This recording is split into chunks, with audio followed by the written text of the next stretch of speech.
The views, opinions, and researched conclusions expressed on this show are those of the show host and not necessarily those of the network Access Northwest Community Radio or any of its associates. The author and host is solely responsible for its content.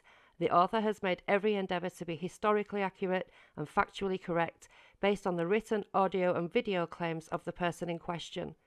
The playing of this show does not constitute as an endorsement by Access Northwest Radio. Hello, welcome to Paranormal Mysteries on Access Northwest Community Radio here in lovely Liverpool.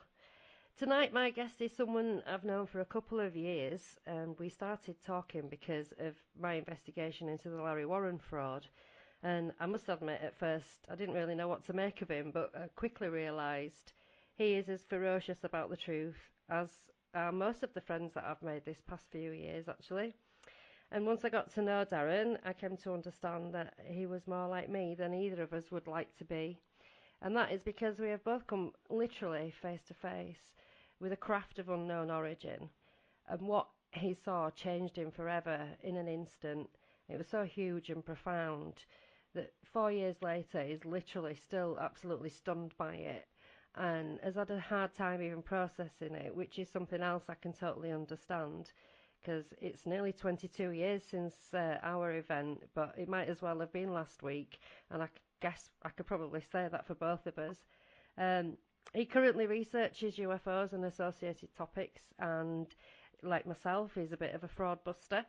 And he runs a Facebook group, ET UFO Hunters, which is a really cool group, actually. And we do a lot of debunking and dismissing and, trying to find the truth in there. It's a good bunch of people. So I'd like to welcome Darren Cooper to the show. Hi, Darren. Hi, Sacha. Thank you for the awesome welcome. You're very welcome. Thanks for coming on. I've actually been dying to talk to you for ages because we met last year, didn't we? We did, yeah.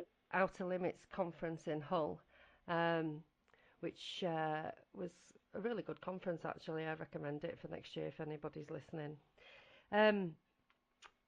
So you had a really crazy experience in 2014, but because I know how it all came about, I realised that you must have had an interest in UFOs before this happened to you, and I just wondered, what was it that actually attracted you to the subject in the first place?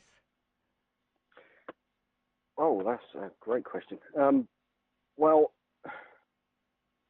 this is going to sound very strange. Do you remember the Gary McKinnon? I do. You do? Yeah. At that specific moment in time, I was watching what was going on with this gentleman. And it fascinated me that he was chasing Dr. Stephen Greer at the same time. And his fascination with what he'd seen, done, CE5, etc. And that just caught my attention. But I think way before that, I'd seen things in the sky and probably dismissed them as, no, it can't be.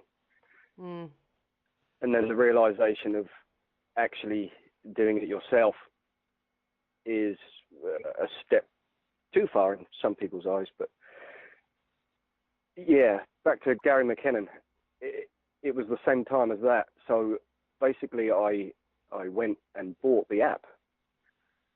From the first video I saw, he was advertising the app, so I went and bought that. Oh, was this Dr. Stephen Greer? Yeah. Right, because I thought you meant Gary McKinnon for a second then, sorry. It's my addled mind. So Gary McKinnon was the gentleman that hacked NASA after Dr. Stephen Greer's explanation of there's craft behind the moon, etc. He wanted to find that, and apparently he did. We don't know because we haven't seen them, but yeah. They said that he'd hacked into the Pentagon, didn't he, and ruined all these terminals. But all he did is a snoop about, which is pretty much what every other country in the world has probably been doing as well. Because if this guy is just sat there in his bedroom, mooching through all these like top secret computers, then who else wouldn't be doing that? That's ridiculous. Who wouldn't? Yeah. I know, that was a crazy story. Whatever happened to him? totally went off my radar, He, did all that. yeah, I believe he got off with it. I'm following him on YouTube, but he's not allowed a computer, so Ah, of I don't know how course. he's going around that. Yeah, yeah. That's interesting. Right. I'm glad about that because it was pretty scary for a while, wasn't it? They were threatening him with Mm, mm. 70 years imprisonment. That's just wild.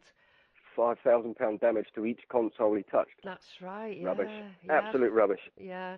I've forgotten about that. They said he'd planted a virus or something, didn't they? Is that what they said that it Yeah. destroyed the terminals? Yeah, nice insurance claim there. Yeah. The government was stupid enough to leave the back doors open, weren't Oh my God, that is insane. You have to wonder. You have to really wonder. they? So it was Gary McKinnon that got you onto Stephen Greer, was it? He sort of attracted your attention his way. So Pretty much. yeah, Yeah. and you bought an app on your phone for your phone, I did. right? So tell us Yeah. about that then. Well, oh, this is mind blowing, but we'd have to start from before we went to the Sirius Start wherever premiere. you want, darling. Start right back at the beginning and tell us the story. Yeah, so I bought the app after following Gary McKinnon Mhm. off to Stephen Greer. And basically, the first video I ever watched of Dr. Stephen Greer was associated with the app and Contact.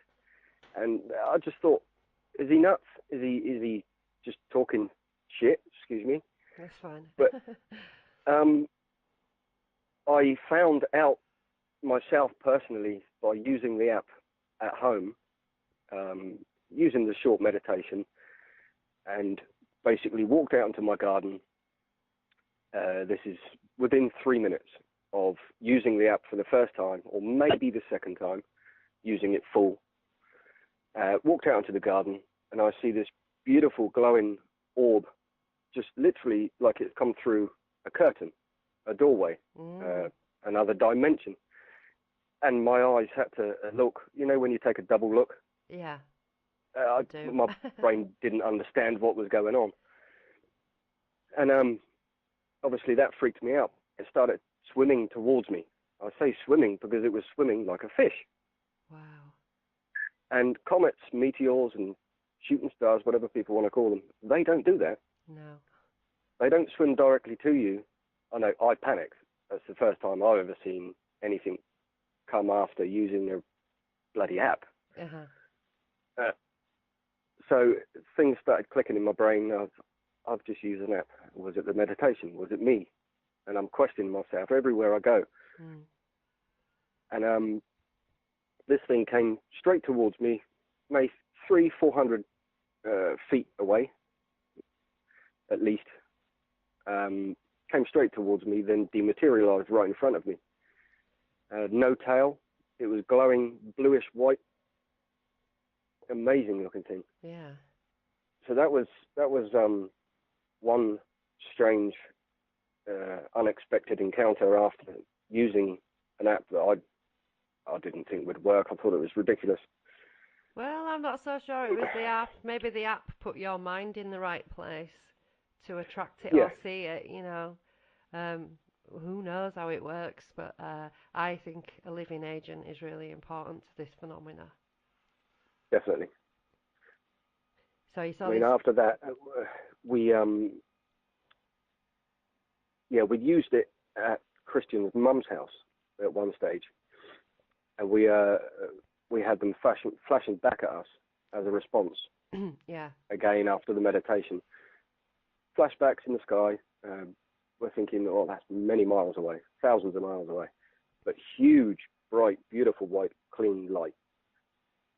So that was a couple that we've had. This is before 2014, and before we'd actually met Dr. Stephen Greer in London. Are you always with your friend when these things happen? Not all the time, Right. no.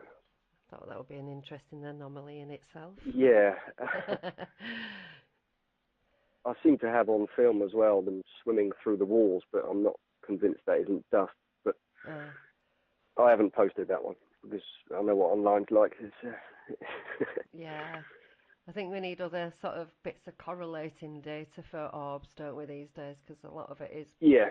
particulates in the air. But not all of See, if it, it because doesn't, I've actually felt one on me. I felt something freezing cold running up my arm, so I took a picture and exactly, you know, brilliant.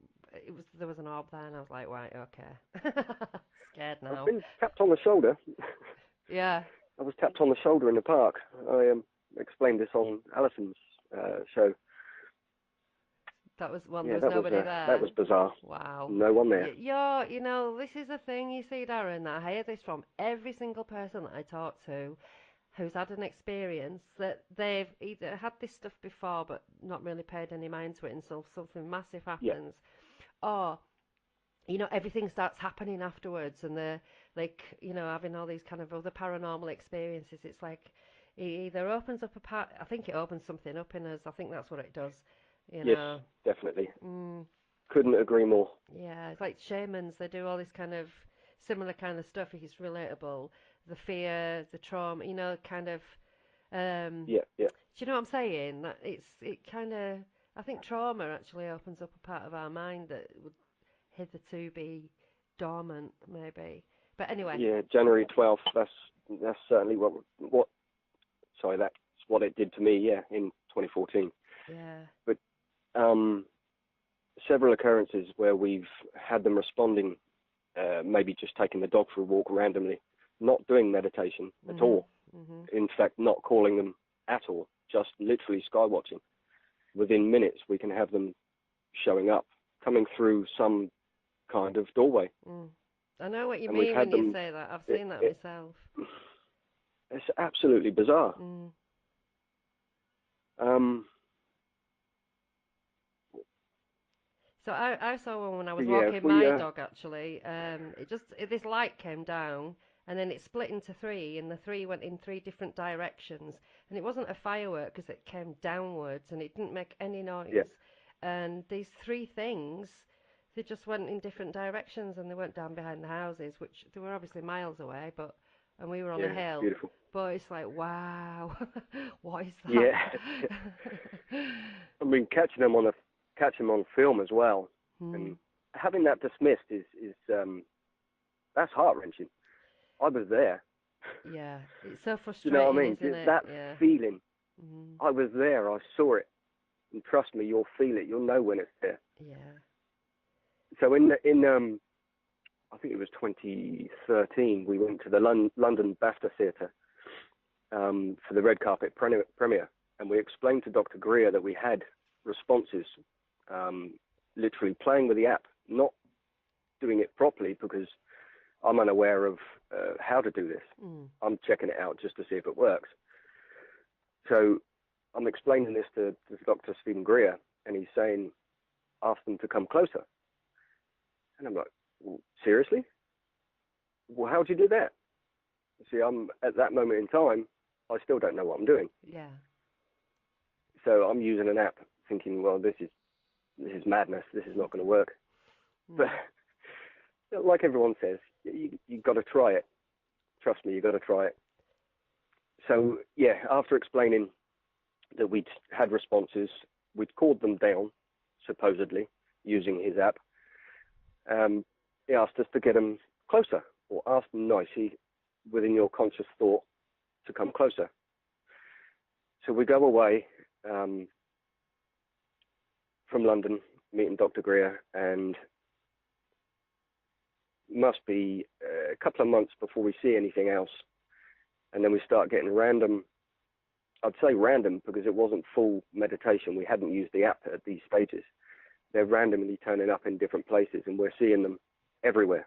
Mm. Everywhere we go, we're going to different locations at work, and we're filming them all over the place. Mm. Beautiful red glowing orbs, pure energy. You can see it. It's spinning, it rotates, and there's something inside. Mm. They're alive. They're conscious because they're responding to us. Mm. That's insane. Yeah. It reminds me of something.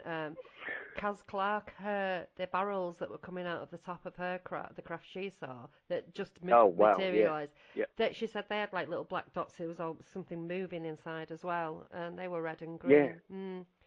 Reminded me, cause Awesome. yeah, yeah. It's crazy what's going on. People just can't believe it, and I'm not surprised because it is absolutely Yeah, mental, it, but it's really real as it, well. it is unbelievable. Yeah. It truly is unbelievable. I don't blame them for not believing half of what we say. Yeah. But believe me, it's real. I'm talking to the listeners now. Yeah. I mean, clearly not you, Sacha. Your encounter, I had to read it twice just to make it sink in. That blew my mind. Oh, it blew mine as well, mate. Yeah, I'm sure it did. It's still blown. Jesus. So these, you think that these are plasma and this plasma is alive, don't you? Yes, 100%. Yeah. I'm truly convinced, and you'll get to know why in a minute. I'll explain. Mm-hmm. I'm going to move to 2014, because in between meeting Dr. Stephen Greer, there's only a handful of recorded footage of orbs in the distance, Yeah. up to 300 feet away. That's close, but not 2014. Yeah.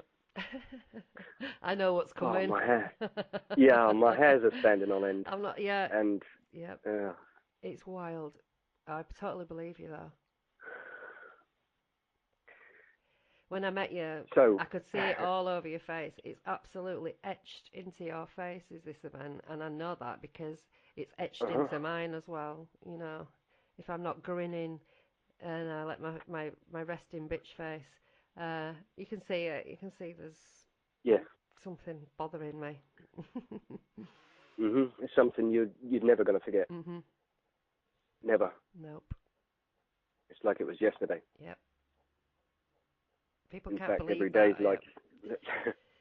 People can't believe that there are memories, that you can retain memories. It's like, oh, they fade over time. You misperceived it at the time. Blah blah blah. It's like, you know, I understand why you're saying all of those things, but just 75,000 types of nope.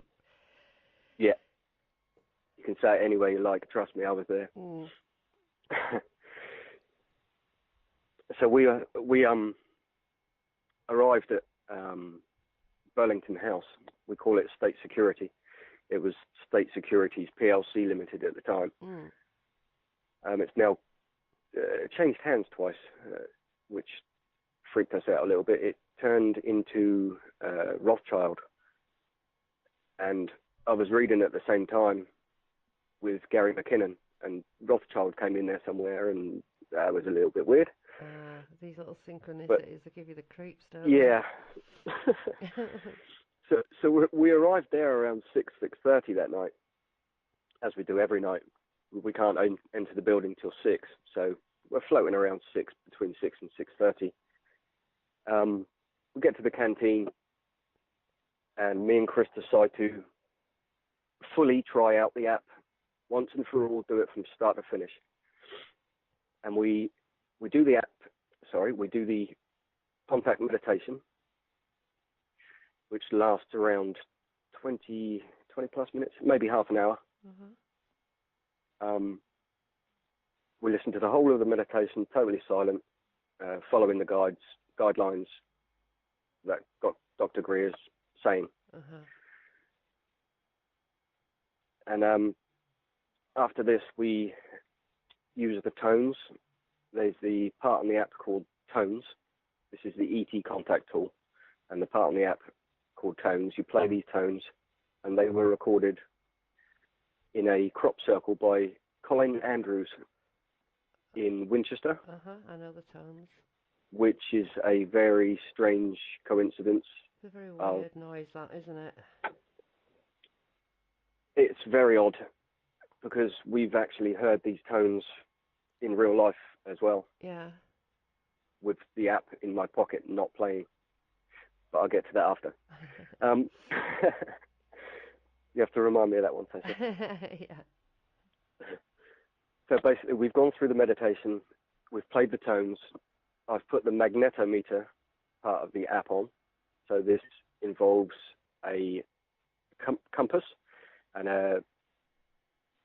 it will only go off if there's a magnetic impulse in the room, in theory.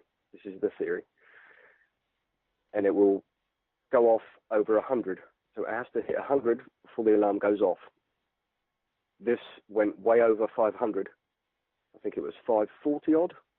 Right. That made me panic. So I'm thinking at the same time, wow, there's something here. Seriously, and we're staring out the window, we're looking around the room. I'm feeling very agitated, like there is something here. I feel it. There's something watching. Mm. And you know when you get that eerie feeling? Mhm. I do. And we stopped that. I'm sure I played the tones again. And we stopped and rolled a cigarette, finished our coffee. I believe we got another coffee and went out with our cigarettes down to the left-hand side emergency stairwell. We shouldn't be stood there, but that's where we decided to smoke. So we get out to the stairwell at around 8:10. So we've gone through all of this, playing the tones, etc. And that's lasted well over an hour. We get out to the balcony. We've lit our cigarettes, and I believe it was less than a minute. Definitely less than a minute. Wow. And I get this.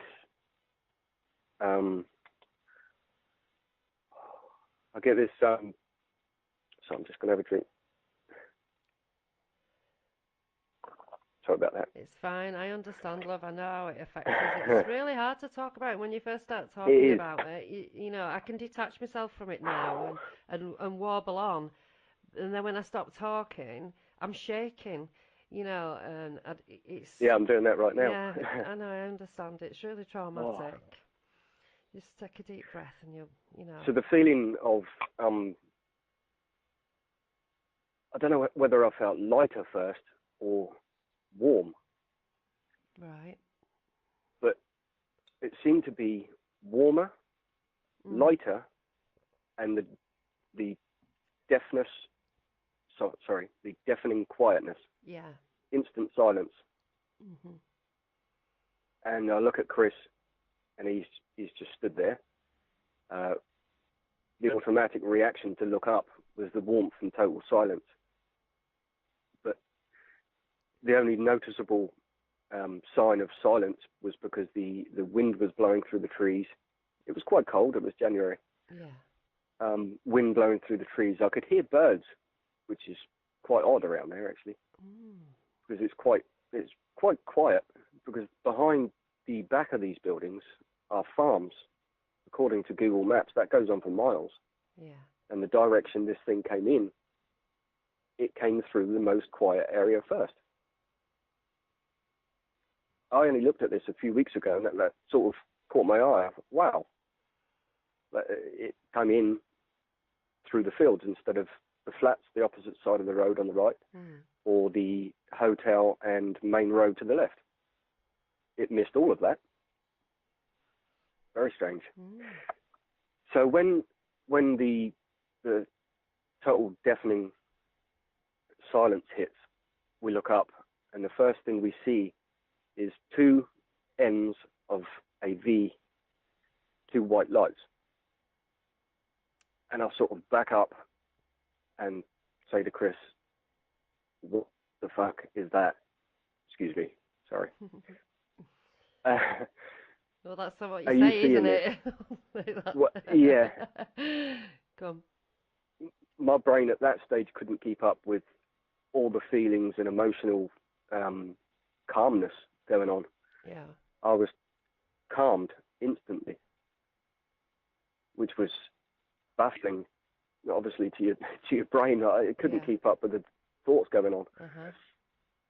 So then we see the rest of the craft coming out, and the red orb in the middle. I call it an orb.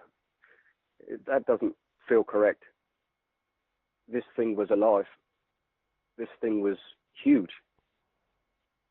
Whether it was controlling the rest of it, well, that's just an opinion.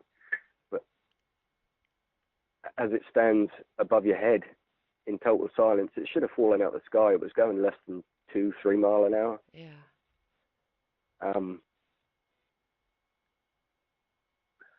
It's crazy how they just stay up there and there's no noise and there's just nothing, and that lack of noise coming from it just makes it more surreal, doesn't it? Because Yeah. Everything that we know that moves makes a noise. Yes, indeed. See, there's extraction unit fans or cooling fans to the right-hand side of the stairwell. There's 6 of them, I believe. Yeah. I've got a picture of this. They're really loud. We couldn't hear that anymore. Wow. There's a lake to the right-hand side. Couldn't hear that anymore. I'm 99.9% convinced there was people outside the back of the Botleigh Grange Hotel. Yeah. This is, 300 yards away? They would have seen it. Mm. Convinced they would have seen it. Maybe. But as it is above our heads, floating gracefully, I'm thinking and shouting at Chris. I say shouting because a deafening silence in my head. I didn't know if he could hear me or I was just losing my mind. Right. And we're saying back and forward, are you seeing this? I'm trying to convince myself I'm not. But I keep asking him, are you seeing this? Just to make sure I'm seeing the same as him. Yeah. And it was like liquid metal. Mm-hmm. There's no other colours like it. I've never seen a bright white light so clean, so bright, but not enough for you to close your eyes or squint. Yeah, I know the light. I've looked right at is, it. I know exactly what you mean. It yeah. is really clean. That's a really good way of saying it, actually. And it Yeah, doesn't make it. It's not too bright to look at. But it is brilliant white. Yep, Mm. so clean, but like itself is alive. Yeah. Because I could see depth within the 5 points of light. I could see, like, you can imagine a tube with the light coming from inside there. Yeah. I could see depth into this piece, but when the craft went over, there was no depth. So it was Just like nothing. kind of one-dimensional. It's like, wow, what the hell's going on? Yeah. So that's my brain baffled again. And it just went on and on and on. The center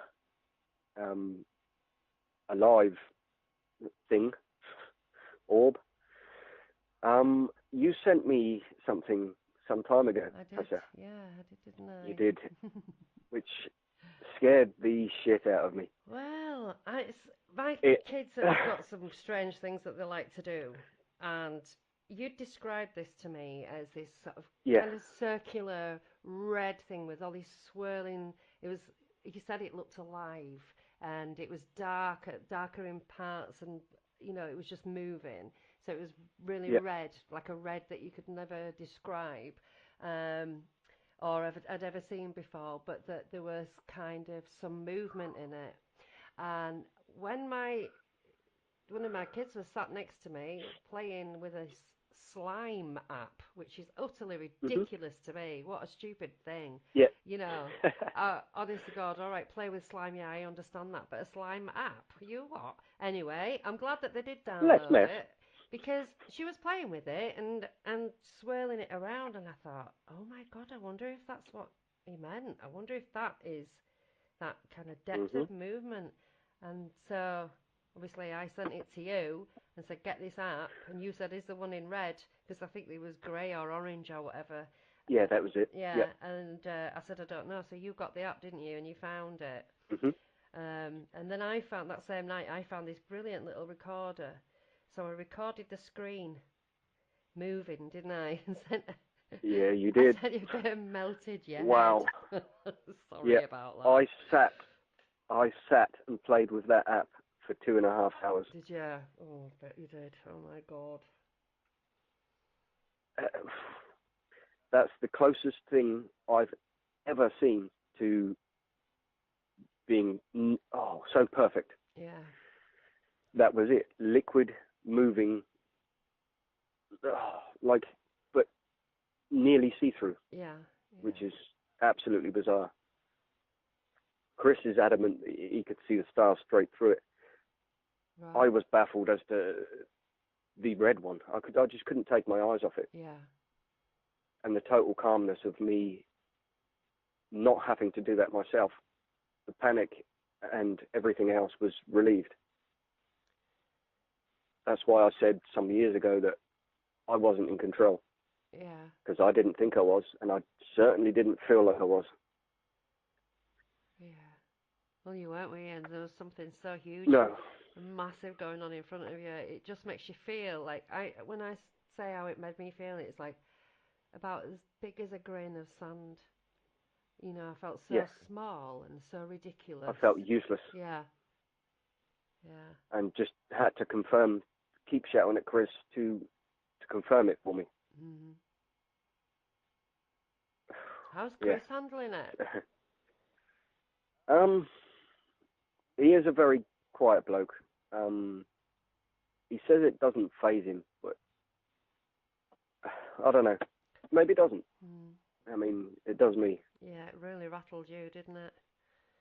Uh-huh. I totally get that Because, though, Darren. I really do. It just changes everything in one instant. yeah, There's no the only reason I say this for 100% certainty is I did that. Mm-hmm. It was me, Yeah. and I've confirmed it so many times. Yeah. It does require a living agent, and I don't think it's the app itself. I think it puts your mind in the right place. Something switched. Something like that. Mm. Yeah, because I go outside sometimes and I'll sit down and I'll be looking at the stars and I'll look up and exactly where I look, exactly when I look, a white light will get bigger and bigger and bigger and then it'll just poof, gone. Or Gone. 3 flashes or something, and it's always exactly where I look. And I thought, is it my eyes? It's like, no, it's not your eyes. You know what I Just for mean? you. It's No, it crazy. was just for you. Yeah, exactly. It's just for me. But then I think, well, I know you're real. I know you're there. Why do you keep doing that? Stop doing my head in. Yeah, please tell me why. Yeah, can I have some answers Yeah. now, please? I believe. Yeah, I didn't mean to do it. I didn't mean to switch something on. Well, you Or know, maybe I did. when I was in Wales and we stick, yeah, you did it on purpose. You just regret it.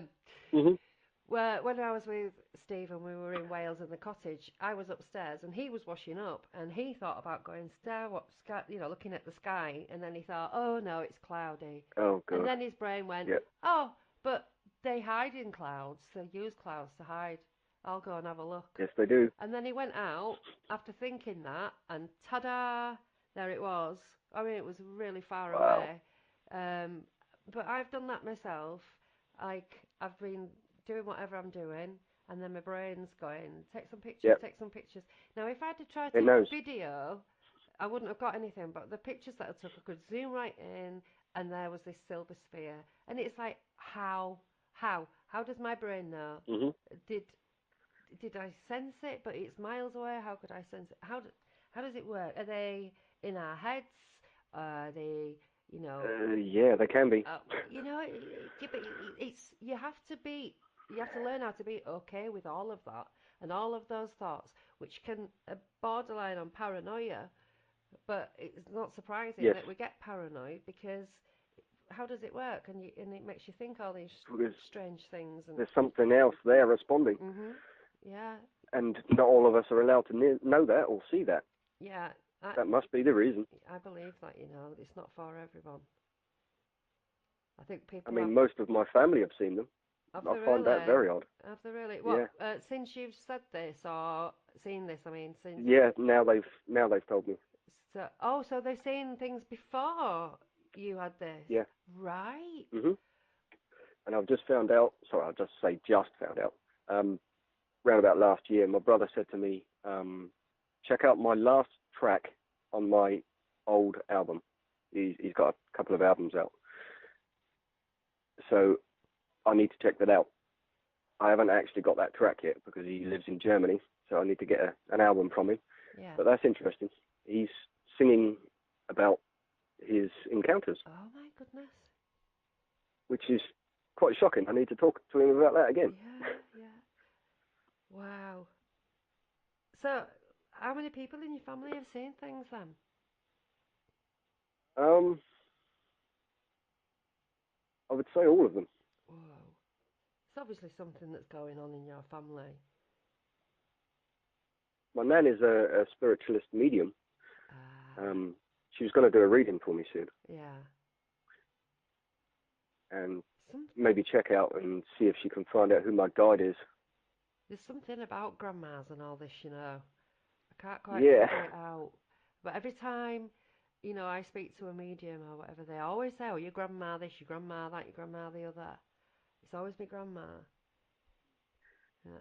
Yeah, she sees things stood behind her and leaning on her shoulder, helping Oh, well, when you had she's. that tapping on the shoulder, didn't you? I did. Ah, That freaked me out so much, I panicked yeah. and left.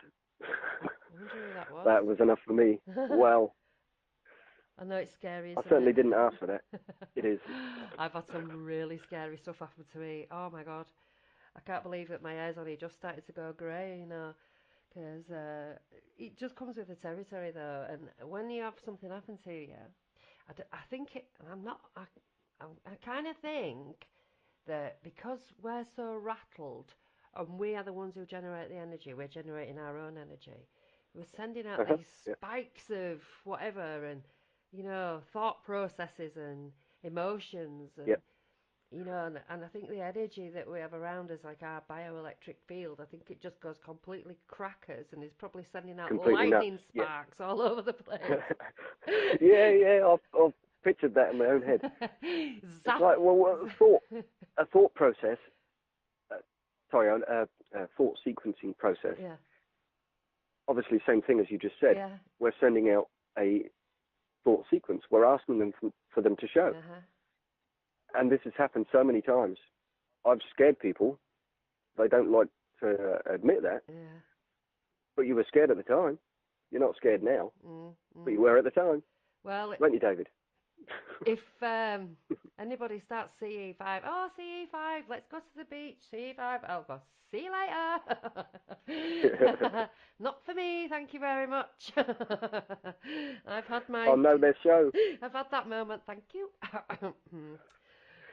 My problem is I keep asking for more, Mm. Well, you're going to get and it. it happens. Yeah. But just going back to standing on the stairwell, I swear Chris saw it dematerialize, or either dematerialize or shoot off at a rapid pace. Mm. Because as we're staring and swearing at each other, trying to convince ourselves that this wasn't real, Mm. it was. But at that specific time, I felt within a bubble Yeah. of the total silence. Everything turned off. Like, wow, that was a switch. So my brain couldn't calculate that. No way did I understand that. Mm. I just forgot what I said. Sorry. So you were standing on the steps and you and Chris were shouting at each other, trying to convince yourselves that you were actually seeing it, and you Yeah, thought you saw it and dematerialize, I think, or shoot off. That's what you just said. right. So when I'm speaking to Chris or shouting, I have to shout because it's a numbing feeling in your head, Yeah, like there's pressure going on. interesting. Yeah, I was trying to think whether I'm going slightly deaf at that moment in time or something else has happened. So several thoughts going through my mind at that time, Yeah. and I'm shouting to Chris, are you feeling this? Are you seeing this? Chris, is that moving like that? It's liquid. Wow. And I can see the points. The lights go off in deep to it, like a tube, maybe 8 inches deep. But the light was so bright, the white ones, and the crisp, clean, perfectly cut edges. No seams, just perfectly cut edges. Mm-hmm. But how can it have perfectly cut edges when it's moving like liquid? Interesting. So I'm thinking this at the same time, and I'm blown away. This is insane. It's like looking at a cartoon. I thought I was in The Simpsons. Yeah, It's Halloween House literally of like Horrors. a cartoon. Yeah. And so the last time I turn around to Chris and say, I can't see how thick it is. I can't see a depth to it. That's mad. I know exactly. So I've only said that, and that's, 10 seconds. I turn back round, and the craft is gone. Oh, my God, really? This is directly above the back doors of the Botleigh Grange Hotel, so that's 300 feet from the back door of the emergency stairwell to the back door of the Botleigh Grange Hotel in Hedge End, Southampton. So only 300 feet or yards, I'm not sure which one I looked at. I swear to God there was people there, but I haven't got the courage to go in and speak to the manager and say, look, I was there on that night. Did anybody see anything? Yeah. You'll probably get the bottle up one day. Yeah. So you'll just Malcolm do it. You'll Robinson's just do it done without an thinking awesome... about it. You'll just do it. It'll be like you just impulse. You'll do it one day. That's it. Yeah. You said something really interesting earlier. When you all first started going off, you started to feel the change and everything. You heard the birds. You heard birds. Well, I don't know if I told you. I think I did tell you that I saw. I think it was 1999. I saw 3 chevron UFOs, and they were completely flat and really sharp edged. And there were one inside the other. There was like gaps, so it looked like 3 chevrons on the road. You know what I mean? You know them paintings. And so, but when I was sat on the doorstep and I was just sat looking at the sky, and what happened first was all the birds in this tree started singing, but it got really, really, really, really, really loud, and I felt like I was going crazy because it felt like the birds were inside my head. Yeah. And it was so loud, and there were so many of them. It just started off as a few birds singing, and then it just got to this crescendo, and I looked up and I saw these 3 things just shoot across the sky, maybe 4 seconds, I would say, the whole thing. And I just went into a complete and utter panic attack. Because I couldn't believe what I was seeing, and it was the birds that were so loud. That was... It just reminded me of that when you said that, and I thought... that's insane. It's pretty significant. That's made my heart pounding. Isn't it strange, you see? We we're told to keep all this stuff to ourselves and to, like be paranoid or worried about being laughed at and all the rest of it. But when we talk, our hair stands on end because, there's so many things that actually are really, really significant, like the birds. Well, to me, birds and chevrons, and yours was... literally a chevron, wasn't it, with this red circle inside it? Yeah. With the lights on the arms of the chevron itself, and that was black, wasn't it? Well, Chris, at one stage, this is funny. Chris, at one stage, was convinced it was white. Oh. Which was that's very odd. Interesting. Now, I showed him the image that he drew. He said, yeah, that's it. And then I coloured it in, and he said, yeah, that's it. So the liquid, as we saw moving, had a tinge of, when it catches light? Uh-huh. So it had a tinge of white to it. I would say, yeah, I would agree with that. Yeah. But to my eyes, the whole thing was black, perfectly black, and moving like a... not rainbow. Like liquid metal, literally. But the app that you shared with me, the red one, well, that was perfect. Yeah, really. But that was alive. Yeah. I think the whole craft was alive, but the red one, 100% convinced that was alive. Yeah. Because I've seen them since, and they all look the same. Right. Oh. So after Chris is... See, he's looking towards me, which is actually looking towards the craft. So maybe it scared him. Maybe it disappeared like that, and maybe it scared him. Or maybe he didn't see it disappear. He was looking at me. Yeah. But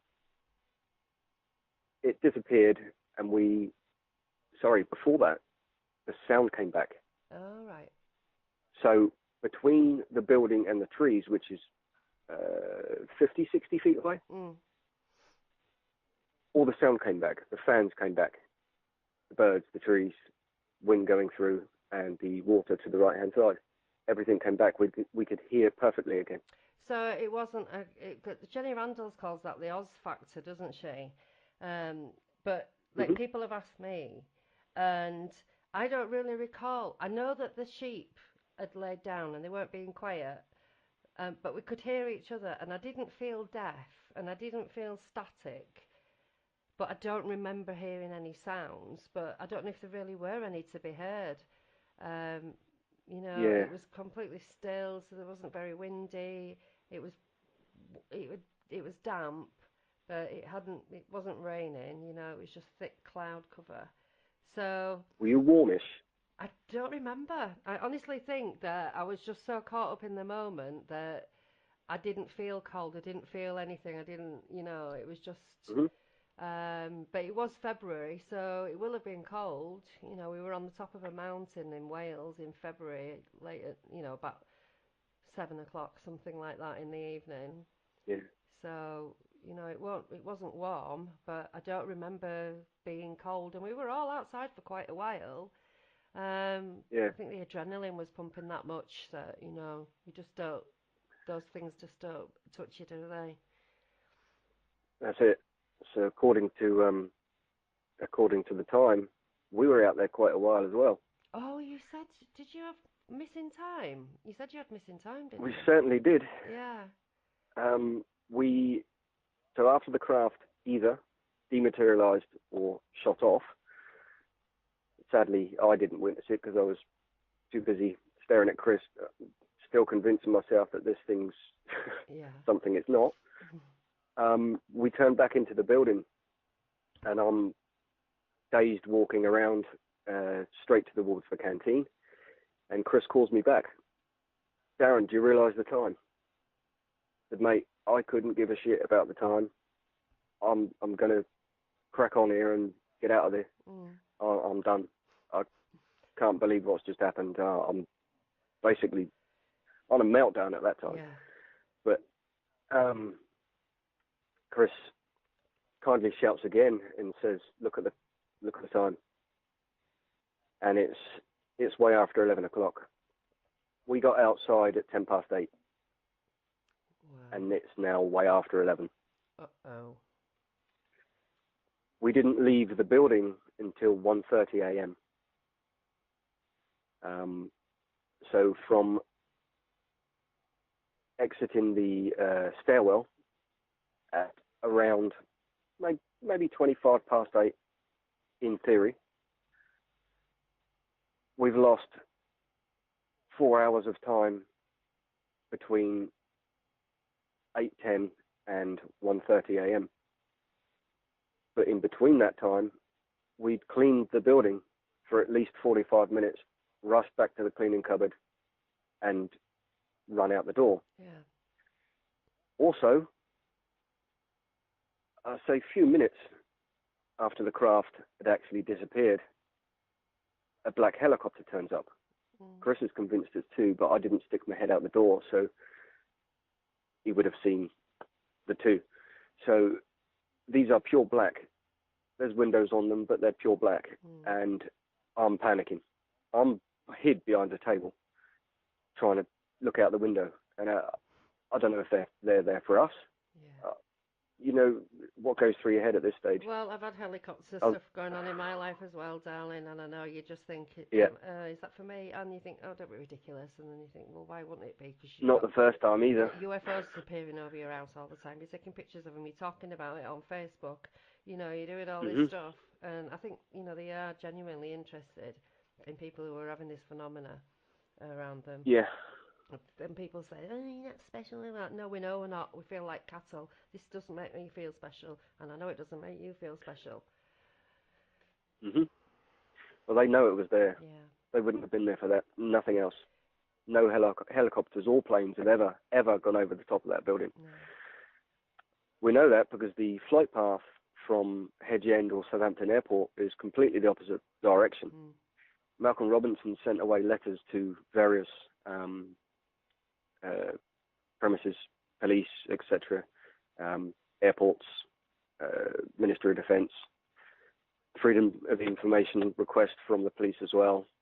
It's all been returned as, I'll give you this one. The airport, Exeter Airport, I think it was, returned it and said it was a C-130 aircraft. Oh, that's interesting. That's a military one. Okay, that's nice of you. What, 6 feet away? I could have touched it. Oh, we're saying that the craft that you saw was the C-130. Yeah, shouldn't that have blown our heads off? That's not right. That's not right. No, that's insane. Do you know what? That's really bloody interesting, though, that they've said that. It did make me laugh. There were several like that, but that one did make me laugh. Although it pissed me off at the same time. But there should be flight logs. Yeah. There should be flight logs somewhere for any of this, and in the bases around there, you should be able to find out through FOIA whether anything was in the air that night, because Kaz Clark and Gary Jones from Swansea UFO Network, Kaz Clark is the witness and Gary is the researcher, and they've been firing off these FOIAs and coming back Section 26, which is not in the public interest, but they know that they've seen that she saw C-130, she saw various helicopters. They had this particular kind of formation that they were engaging with this craft in, and it started with the helicopters. So, you two should talk. Indeed. Yeah, I will get hold of Cass. I'm friends with her on Facebook, so yeah. She's great, actually. I really like Kaz.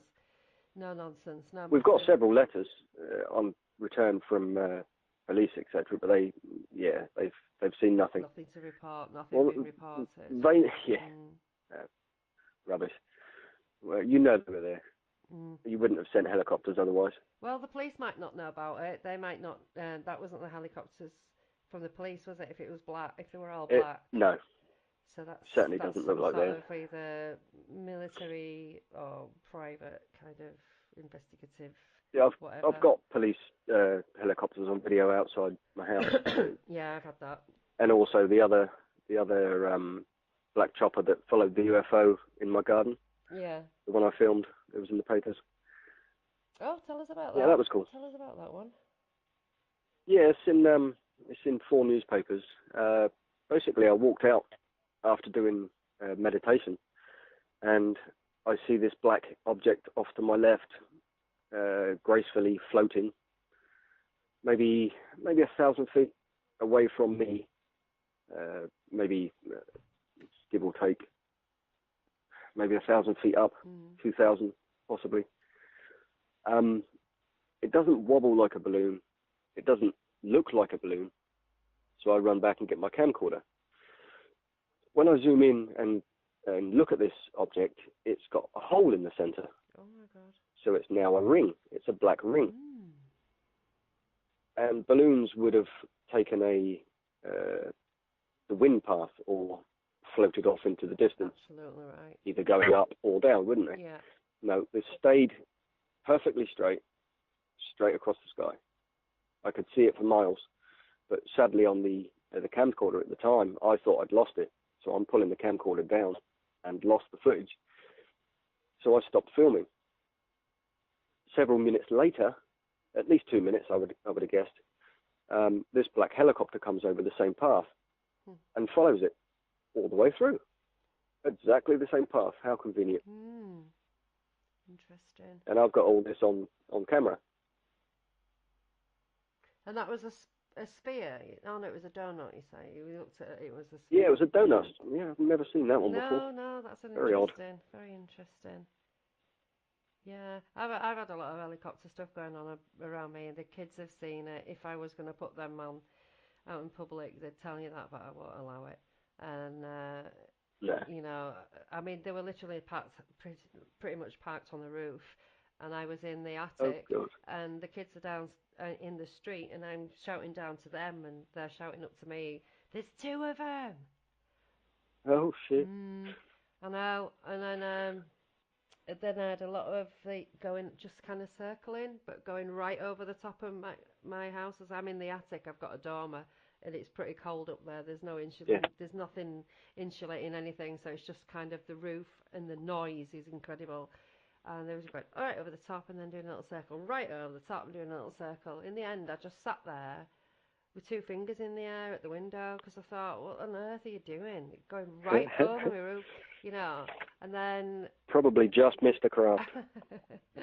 Well, I probably don't. Why would I know that anything... I used to see a lot going on above my house, but there was probably stuff going on up there when I wasn't looking. I mean, I had a crazy time in November 2010 there with all sorts of things, and it wasn't... There was a C-130 circling for 24 Yeah. hours. Kaz Clark said that. I've even got a little Oh, album of God. photographs on Facebook of this plane, and I kept photographing it because it was so noisy, and it was, it was there for like an entire day. And Bloody then hell. the next day there were two Chinook helicopters at the back of the Netto in Beeston in Leeds, right in the middle of the city centre practically, doing a grid search. Something was going on, and I was the only person Interesting. looking at the skies and taking photographs and putting them on Facebook and going, yeah. So whatever it was, probably Yeah, like yeah. they're going, oh no, they're noticing. And I thought I'd gone crazy. I thought it was doing my head in, and I've remembered it for all these years. And last year, a friend brought another friend round, and he was saying that he was talking about a friend of his that had died, and he said, oh, and he had all this stuff going on in November 2010 when he kept seeing all these weird UFOs and all sorts of stuff going on with the clouds, and I was like, whoa, I saw that. Oh my God, I'm not crazy then. Unfortunately, Brilliant. this guy is not alive anymore. He fell off a building and Oh, died, God. but it was kind of like from the grave. I got this little bit of confirmation that you did see that. Even my little boy was seeing things. You know what I mean? He was pointing things out in the sky, and he was in his pushchair. And I honestly thought, no, I'm going crazy. And then there was that. I can't remember. Somebody said. Some military guy said there was going to be an invasion on November the 10th, 2010, right? Years and years and Oh, years yeah. before, and I can't remember his name, Benjamin or something like that. It's not Benjamin Fulford, but it's something like that. So all this was going on, and I thought, no, this can't be it. Don't you just sort of making stuff up? So I goes in the living room, thought I'm just going to watch a bit of TV so I don't go crazy. And then it comes on, and I hardly ever watch TV. I only had a TV for my children. The brand new series of V, it started that day. All I right. thought, are you joking? Oh, No brilliant. way, no way, my mind's gone now. Oh, You shit. know what I mean? All of it all in one day. I thought, right, Yeah, okay, yeah. no, this is too crazy. And Brilliant. I've talked to Trevor, wasn't he, a little bit about having those moments when your environment seems to be interacting with you, and that was then. And Yeah. still now I look back and I question my sanity, but what we do that, don't we? We question our sanity all the time because it makes us feel crazy. Many times, many times. But we're not. We just But saw no, something and it makes us feel crazy. We're not actually crazy. It makes us a little yeah, bit but when erratic. you go out and confirm it again And again, and and again again. and again. Is that, oh, okay. Mm, Now tell me why and how. exactly. Those are the questions I you... haven't got, No. I haven't got it. No, I don't know either. I think if we did know and we could prove it, we'd be the richest people on the planet. Um, That's it. I mean, I can't say I've seen E.T. I wish I did. well, you might have done, but you're not necessarily going to remember. Not that I'm going to put that in your head, but No, I mean beings, but a lot of us don't remember it, and then we do remember it at a later date. But I think it's kind of part and oh, parcel. I'd certainly like. Yeah, sorry. I'd certainly like to know what happened to the time. Mm-hmm. Was it manipulated as soon as we stood outside? In my opinion, yes, it was. Well, didn't you say that you had a funny thingy going on with the app before you even went outside? Yeah, and at no stage after the photo of the app was taken, at 7:36, I believe that was. At no stage after that did we look at the time. So I'm guessing we got outside at 8:10. Yeah. Because assuming that the tones went on for a good 15 minutes plus. the coffee, the rolling, the cigarettes, it would mean around 8:10. Yeah. But maybe not. I felt strange, but not that strange. I was at half speed. Yeah. This is where that conversation with the MUFON Muppet, I can't remember his name. Oh my goodness me. I am so disgusted with this. I can't even find words, right, to express Mind-blowing. my utter disgust at what happened to you. Yeah. Please tell the listeners what MUFON did to you or wanted to do to you. Jack Turnbull, his name was. Right, Mr. Turnbull. Mm. What the bloody hell do you think you are? Basically, the conversation took place. I got a phone call from Jack Turnbull, obviously, after reporting it to MUFON, case number 70342, I believe, and received a phone call. He asked me to explain, as you would. Larry Warren's name came into it because of the half-speed comment from myself and the red orb. He's like, are you sure you haven't read the book? So, no, I don't even know who Larry Warren is, to be perfectly honest. Back then, I didn't. He stole that off somebody else, that element, anyway. Yeah. You'll have to find out who and get you in touch with them. Well, when I read the book, it was 3 beings. Now in the film, it's 4, so good luck with that. Oh, are you kidding? Anyway. Is it really? Oh, for No. God's sake, they can't get anything right, can they? Mind you, they're running off a liar. Ridiculous. So, anyway, Well, yeah, Mr. Jack Turnbull. Yeah. Went on to say that he would inject us with sodium pentothal and give us a lie detector test to see if we're full of shit, basically. Oh, can't believe And I did chuckle. I did chuckle a little bit, and I thought, wow, really? No, you can't. No. This is thoughts running through my head. And it's so I'm explaining. dangerous. What the hell? I can't get my head It's around quite it. a sick joke, I isn't really it? can't get my head around it. It literally makes my brain feel funny. Like there's not enough room in my head for it, you know. Because it wants to shape shift out in anger. He obviously thought I was full of crap because my explanation of the craft, the missing time, the helicopters, the feeling, the loss of sound, feeling deaf, going half speed. The thing was alive. I mean, did it make his head explode or something? Imagine how I felt stood there. I mean, for him to say something that bizarre, well, go on then. I'll take your truth serum. I'll do your lie detector test. Inject me with That's drugs. great. Bring Mess it on. with my head. Yeah, that's exactly what I need while I'm traumatised. Wanker. Oh my God. Sorry. Oh well, I'm not surprised you're calling him that. I really am not. You know, he deserves worse. That is just outrageous. So no contact from MUFON after that official phone call from this Jack Turnbull, who was supposed to be the UK organiser or rep, UK's whatever. Wild.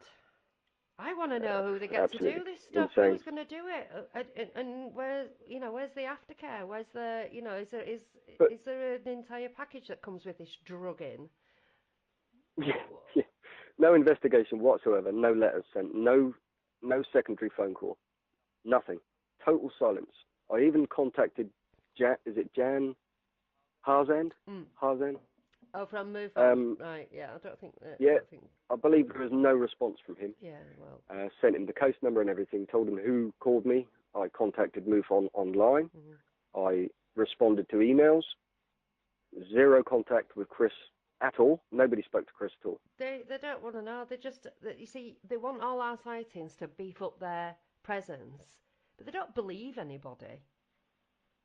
Yeah. They don't do anything. Well, the helicopters were there, so they know it was there. Well, they don't do anything with the witnesses unless, they can parade them in public and go, look at this. You know the last email I got? Go on. It was from Jan Harzand, actually. Was subscribe here, please. Pay me. Yeah. No, Pay me and I can read my own sighting that I've reported to you. Yeah. So I went along to Gary Hesseltine's conference, and Malcolm Robinson was speaking. I thought that was absolutely awesome. Mm-hmm. So I had to tell that man my story. Yeah. Definitely had to tell that man my story. I bought him a beer at the time. So you owe me a beer, Malcolm. I think I bought him a T-shirt Um, or beer. So I told him, and he contacted me shortly after, and I gave him the report. This gentleman did more for us, and so did Alison Dunlop, in 24 hours than MUFON have ever done, or the police, or the airports, or any other company that's denying it was there. They've done more for us, and we thank them from the bottom of our heart, definitely. Yeah, that Alison Dunlop has been absolutely outstanding. Legend. In this the Larry Warren fraud investigation. Yeah, definitely. Absolutely, and SPI Scotland is their thing. And you know, they are really good, and if you go to them, they will help you if they can. You know, and Alison's just an excellent person. She was my guest last week. She's lovely to talk to. The 2 hours just went in about a minute, and you know.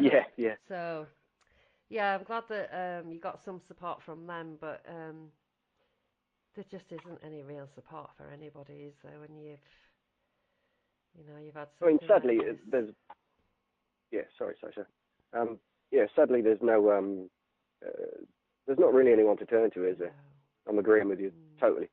I mean, you can't talk to your friends if they don't know what you're actually going to say. I mean, when you're in a conversation and someone mentions aliens, it's a piss-taking competition. Yeah. It's not. There's no reality to it. I mean, if you're me and you stand there, I'll show you. Yeah. Just wait a minute. It's like that guy who says, is he calling himself Yahweh? He says he can call down these lights, and some reporters and they went to film him because they were just going to go take the piss out of him, and he stood there filming him, and he's doing his thing, and these lights appear above him. Awesome. I was like, oh, nice one, because they were just going to really, lay into him, but that was brilliant. Yeah, I was trying to film my last one when my friend David was here.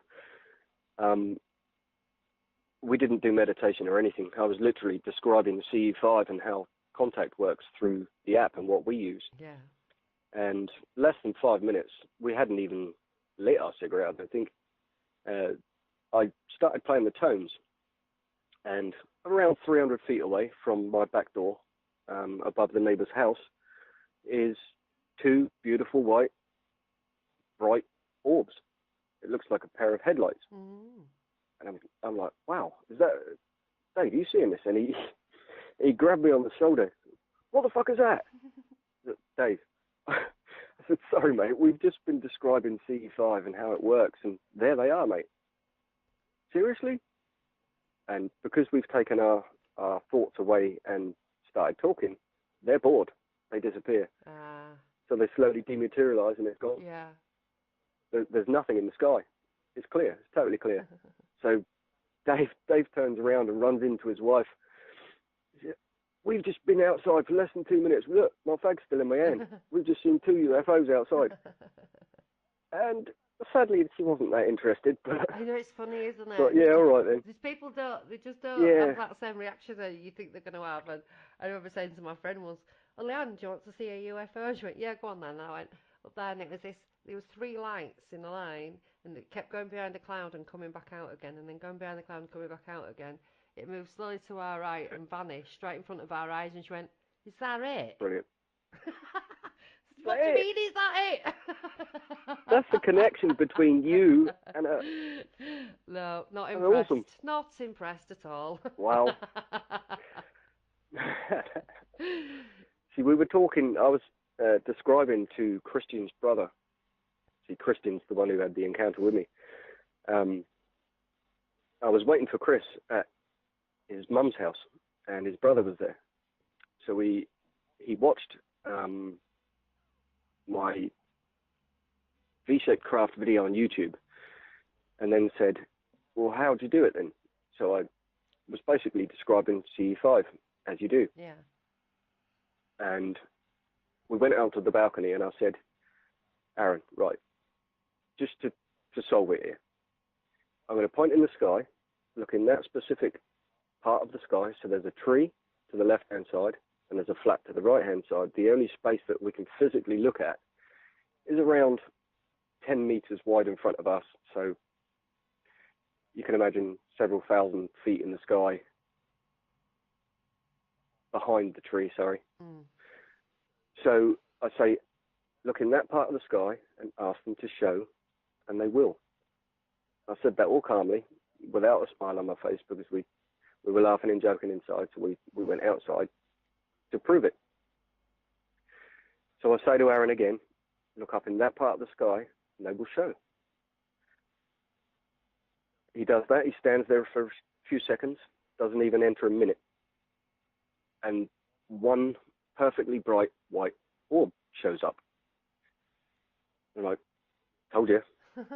I love that moment when you turn around and say, I told you. And then Shaw's on the floor. So, yeah. And you can see the sort of worry in his eyes. What's that? Well, you know what it is. Now ask them to flash for you. Ask them to flash. Go on. You don't have to say it out loud if you don't want to. Ask for it to flash. And this beautiful, brilliant white light. It was massive. Absolutely massive. Bright white flash. I said, right. So you don't think that this thing is just coming towards us, flashing randomly. Ask it to flash when you want. Ask it to flash again. Do it for a second time to confirm it's going to confirm it's responding to you and me. So we both look. We don't say it out loud. We say it in our heads. Please flash. The second time, a beautiful white light flashes again. So I pause for a minute, thinking this is awesome. We've both got bloody phones in our pockets, and we don't get them out. I don't know why we didn't. But for a third time, we ask it to flash, and it does.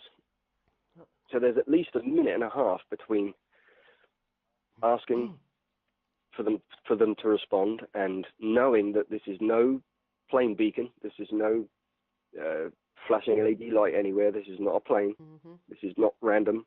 You asked this to come with me. I'm just trying to prove a point here, Aaron. And for the last time, it flashed again. But all of a sudden, it's bored of flashing. It starts zipping from point to point in the sky. Hundreds of feet between them. Yeah. Zipping all over, and you can see it sparkling. So it flashes at each point that it's stopped at, yeah. Several hundred feet away. Yeah. And flashing it every point it stops. And then all of a sudden it dematerializes and it's gone. Wow. I would suggested to him that we need to keep our thought sequence on it and stop talking about other things. At that moment in time, we stopped talking because we were freaked out. It was shooting all over the sky and just playing games now. It looked bored. Yeah. That was truly shocking, but his jaw did hit the ground at that point. It's nuts, you know. He's just walked into his mum and he's shouting at her, Mum, we've just seen a UFO outside. Darren's just showed me. Told you. You know, that reminded me because, you know, when you say, like, you need something more or you're doing it again and again, and yeah. that whole disbelief kind of thing. When I first moved into this house, which was about 4 years ago, and I went outside and I sat in the garden, and I smoked then, and I was having a cig and looking, and I just sort of looked at the sky, and this, you know, the flash, flash, flash. So, you know, I see that so often. I was like, oh, whoop-de-doo, you know, what I'm supposed to glean from that, you know, it doesn't make any difference you're doing that, you know. You need to do something bigger, like, what is the point in that? Well, the next day, in the paper, there's a report that this big blue light had been zipping from over here to Old Swan and back here and back to Old Swan. And there were loads of people out in the street, and they were all watching it. I didn't see it. I thought I saw something. I thought I saw something, and I thought, no, it must be a plane, because we are near John Lennon Airport. So Yeah. we get a lot of flashes, and you get the long distance travel. We get a lot of planes going over. But anyway, I just saw this light, and it was between the houses and gone, and I thought, could have been out. But then it was in the paper, and it was on. I don't know. It wasn't on the news. I'm lying. It was all over social media, but it was in the paper that all these people had seen it, and I thought, was that for me? Was that because I said do something bigger? Like, Certainly and was. then you're like, "Yeah, but that's crazy talk, Darren." No, that's perfect. Do you know what I mean? Makes perfect So sense. then that paranoia comes back in again, and all that head Yeah. scramble, like, because you think, no, it can't have been for me. And then you think, well, you did say that, and you did see that, and no one's going to believe you. And You did ask them to. everyone already thinks you're crazy. So, Yeah. So I don't know, but I know exactly what you're saying when it goes, and you're just like Yep. totally in a state of incredulity forever, like half gaping and looking around like a mental, like total, and it's all going on in my head. It's I might be sat there just looking all whatever, like just sitting still, but I'm not. In my brain, it's like I need to know this, I need to know that. Was that for me? Yep. And it just gets worse and worse. And then you say, no, it wasn't for you. You're insane thinking that that's for you. Like, get over yourself and all that kind of stuff. And then you think, well, I've been there and done that. Oh my God, it's just never ending. Trying to dismiss it. It's never ending. It's not happening. No, it's like being stuck in a mouth because weeks after, maybe a month between that, we were working in I think it was Leon Solent or Gosport. Basically, we'd stopped work, went down to the beach to just chill, because sadly my friend's mum passed away the day before, so we were trying to comfort him any way we could. Yeah. And we're talking about spirits, and you'll feel certain things if you're feeling that there's ghost presence and stuff like that. We were having a very bizarre conversation. But it went on to what I showed Dave in the garden. And basically I went into telling him about contact and CE5 again. And I'd say less than 2 minutes again. We have 3 bright. They were bright, but they were off white. Very odd, but very circular. So we had 3 turn up this time. But strangely, that day there was 3 of us. And when there's 2 of us, 2 turn up. Strange thought or strange coincidence, but so 3 bright white orbs, or off-white orbs, show up. But the strange thing was, one separated from the 2 and went out quite fast. I'd say maybe 10, 15 mile an hour. Came out about 30 feet away from the other 2. This is directly above our heads, around 30 feet. Separated from the 2 and then came back. And when it came back, it was an instant stop into a triangular formation. And then they dematerialized behind our heads, but just above us. Yeah. So as we're turning our heads just to stop the crooked neck, they then dematerialize. And all 3 of us, wow, that was amazing. Yeah. But this is twice for David and once just to confirm for the other Dave. Yeah. So they both named Dave. So again, proving a point that they do show. And you can show people. But we're all capable of this as well. That's in my opinion. Yeah. When you're, I don't know, something clicks. I don't know. A lot of changes. people are so close to it that they'll never see it, and even if they do, they won't acknowledge it. There's a lot of people. But then again, I think some people, it's just not for them, and it doesn't exist in their worlds at all. It's going on, and parading around in front of us, but not in front of everybody. Otherwise, everyone would believe, wouldn't they? Everyone would. That's it. I've had that said so many times. Why don't I see it then? Why do you see it all? Well, I'm trying. You're not. Well, even I think some people, even when they try, they just can't. I mean, like my friend Leanne, like there you go. There's a craft of unknown origin, and it's just dematerialized right in front of our eyes.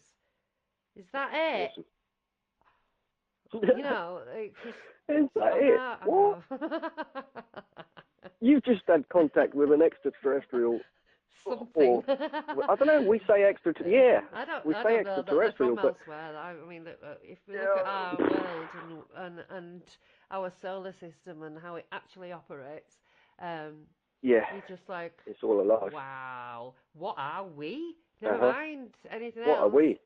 I mean, I saw that helix vortex solar system model, which is accurate, Hmm. not this like sun with the rings around it and all the planets in different places and this kind All of right. flat Yeah. board. It's not like that at all. The sun's like a comet, and No. we're all spinning like crazy and going around it, and there's like this dance around this ball of fire as we're actually hurtling forwards. I mean, I knew we were moving, right? I knew we were moving forwards, but when you look at the normal kind of model of the solar system as we presented it at school, it's nothing like the reality.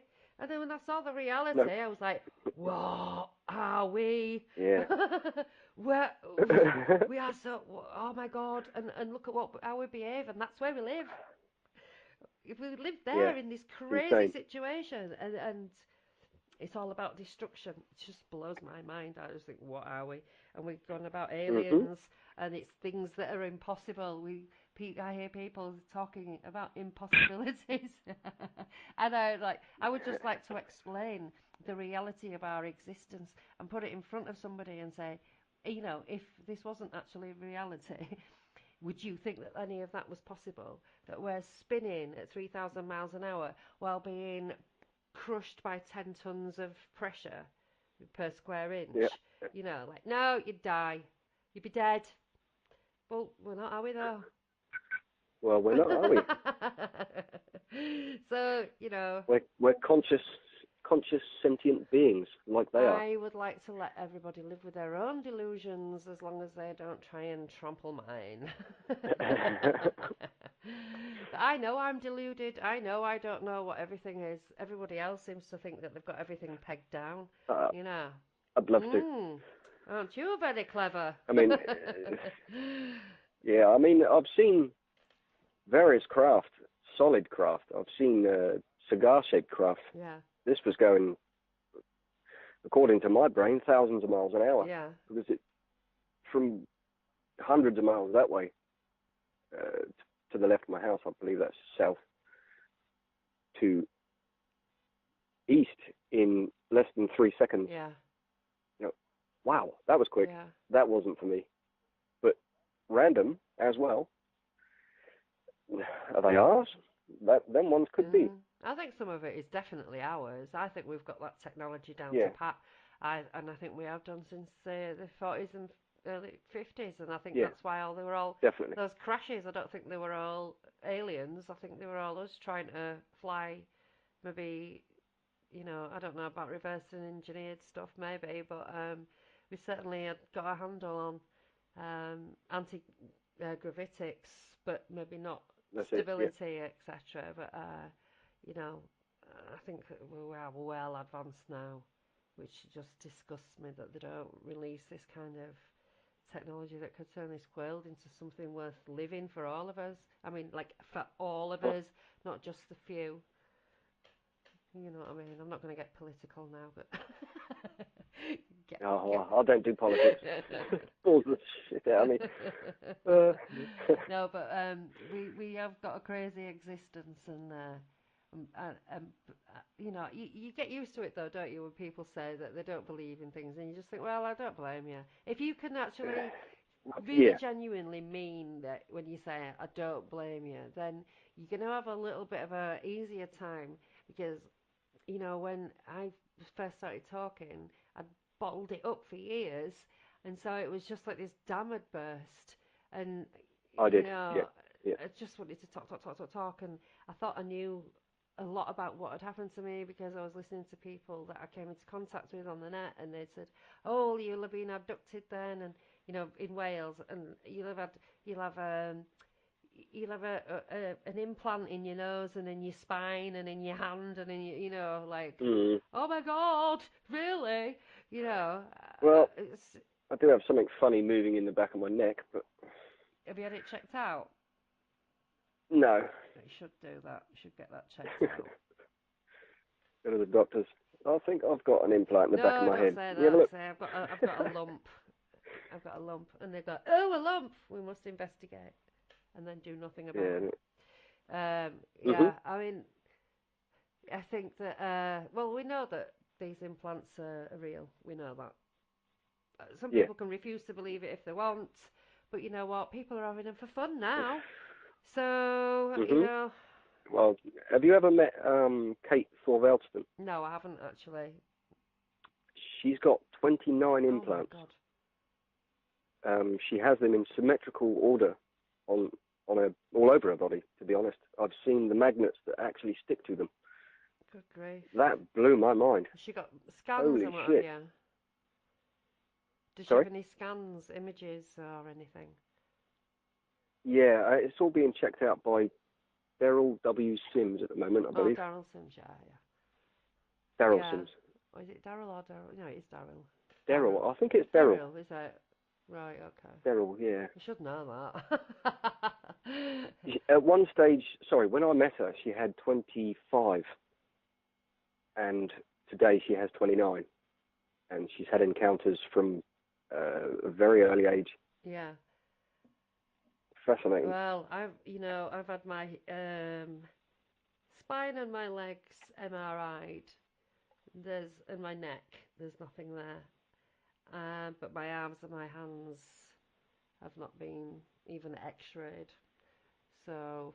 So we should organise somebody to bring that device with them.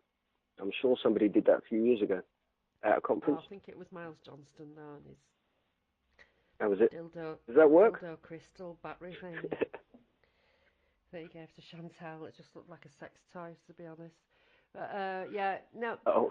it was for the absolute travesty confessions of an alien abductee, and it was Marie Right. Yeah. Mcgailey who, I think it was Marie, pretty sure it was Marie, who had the signal coming from her body, and some Yeah. weird kind of green stuff in her skin.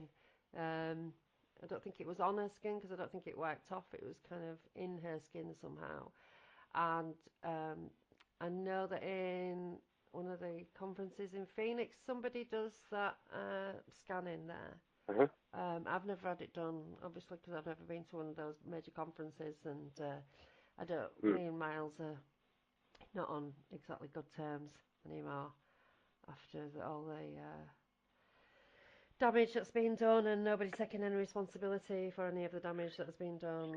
That kind of Oh, for God's sake. thing. Yeah, we know. Yeah. Well, I mean, Marie is one of the people that has been, extremely hurt by all of that, and Uh-huh. Chantal Piper as well, damaged by the UFO community.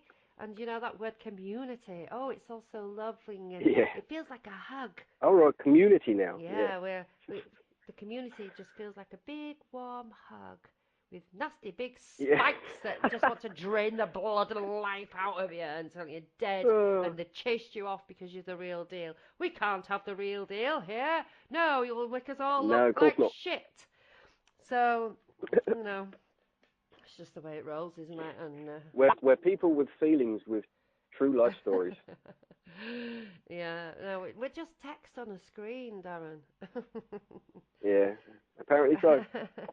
We don't have feelings. Until we show them to their faces, I know. and then it all becomes true. Yep. My wife's seen them. My children have seen Mm-hmm. them. I can go on. Well, my son was with me in Wales. He saw what we Oh saw. yeah. And he still remember. He doesn't remember it clearly, obviously, because he was only 6. But he does remember being scared, and he remembers the lights, and he remembers the stick hand coming Ooh. coming through the hedge. Because Yeah.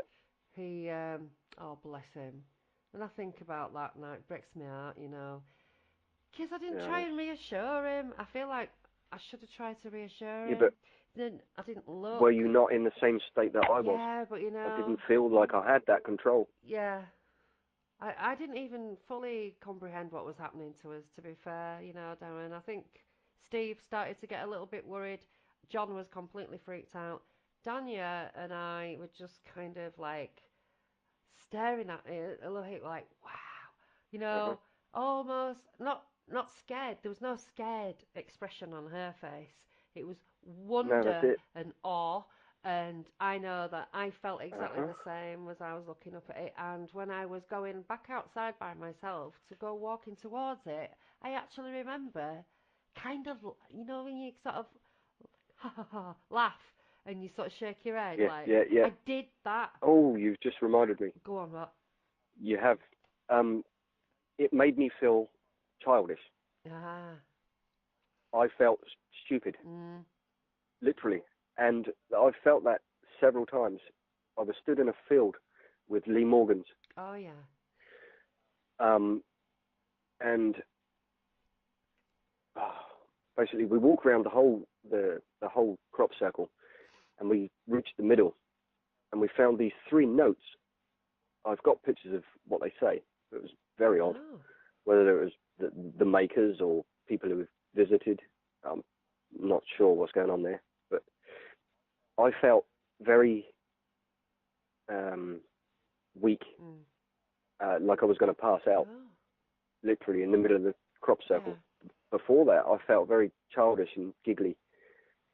But Interesting. I get that most times when I meditate, actually, sometimes it can make me laugh out loud, Yeah. like there's something here. And it's actually a shock, but very odd. Uh-huh.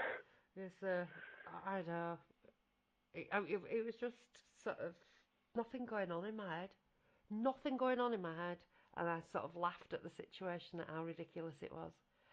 Not how Yeah, ridiculous I was going out by myself to stand right underneath a sodding you thing. went back I out then. did. Oh, What an idiot. Why? yeah. Why? Why What did did you do anyone that for? say, don't go out by yourself, or, are you mad? Or anything? Out of curiosity, did you check the time Steve says it was around about 7:30 when I went outside because he checked the time. But, again on your own? well, he went out by himself and he saw it. Then he shouted, and he saw it in the distance, and he shouted me downstairs, so I came downstairs, and I couldn't see it, and then I eventually clocked on to where he was pointing, and I saw a little flicker, and I said, it's lightning, Hmm? and he said, it's not lightning, watch it, and because I knew where it was then, I was watching, and it came on, and it went off, and it came on, and it went off, and it came on, and it went off, and it was moving to way to our right, and I was like, oh wow, yeah, that's something weird. That what is it? Because it was just like a doodly doodly Yeah, doop of lights, and it was rippling, and you could see it. You know, it was really really bright. Then it stopped moving, and it kind of started to come towards us really slowly. It didn't come over really quickly or anything like that, and it zigzagged. It zigzagged, and it did these. It was almost like it the zigzags were so exaggerated that that's how it had to maneuver. I don't think it could move in a straight line. I don't know. It was weird because it went right off to our right, so it was behind the house, and then came all the way back over to the left, so it was right away from us, but in front of the. I don't know, maybe a few hundred yards away from us, over the field in front of the house, and then slowly drifted over towards us. So I don't understand why it didn't just come in a straight line towards us and where it was, from where it was, and why it had to zigzag and why it kind of overshot the house and then came back again, and then, you know, it yeah, drifted so slowly until it was over the house. It was really, really slow, Um, and we were out. I don't even know how long we were out there. I have no idea of the time at all. I couldn't tell you, and because it was February, it was already dark. Probably dark around about 5 o'clock. So no idea. Um, yeah, madness. yeah. So there's and then obviously because my son Louis got scared, and we found that John was obviously not having a good time of it with little Joseph. I said to Steve, the kids are getting scared, and he said, come on, let's take them in the house. So we did, and then John and And I Daniel carried just, on as yeah, normal. they just went and started watching the TV. I What? know, and like nothing had happened, and that's where they were when I came downstairs, and I went just back to where they were when I came downstairs, and Steve had obviously been washing up because he said that he was washing up, and he thought about going to look at the sky, and then thought, oh no, it's cloudy. Oh no, they're like clouds. Why would he even think, oh no, they're like clouds? Like, do you know what Yeah, I mean? yeah. So then, obviously, I went out by myself, laughing.